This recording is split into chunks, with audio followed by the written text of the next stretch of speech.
আপনার কাছে যে স্মার্টফোনটি আছে তাতে যদি কোনো ভাইরাস থাকে বা কোনো ম্যালওয়্যার থাকে তাহলে কিন্তু আপনার ফোনটা আগের তুলনায় অনেক বেশি স্লো হয়ে যাবে এবং আস্তে আস্তে আপনার ফোনের আয়ু কিন্তু অনেক কমে যাবে। ফোনকে ভাইরাস মুক্ত রাখতে কখনোই কোনো উল্টোপাল্টা ফ্রি অ্যান্টিভাইরাস ইনস্টল করবেন না।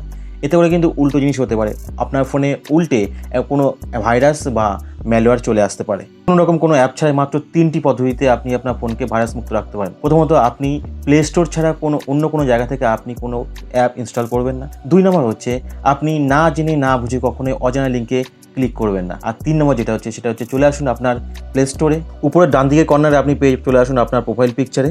সেখানে আসলে একটু নিচের দিকে আসলে আপনি দেখতে পাবেন এখানে রয়েছে প্লে প্রোটেক্ট। প্লে প্রোটেক্টে ট্যাপ করার পরে উপরে দেখতে পাবেন উপরে স্ক্যান অপশান রয়েছে।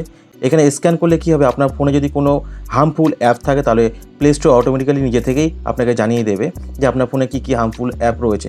এই 3টি জিনিস যদি আপনি মেনটেন করতে পারেন তাহলে আপনার ফোনে কোনো ভাইরাস বা ম্যালওয়্যারের কোনো সমস্যা থাকবে না।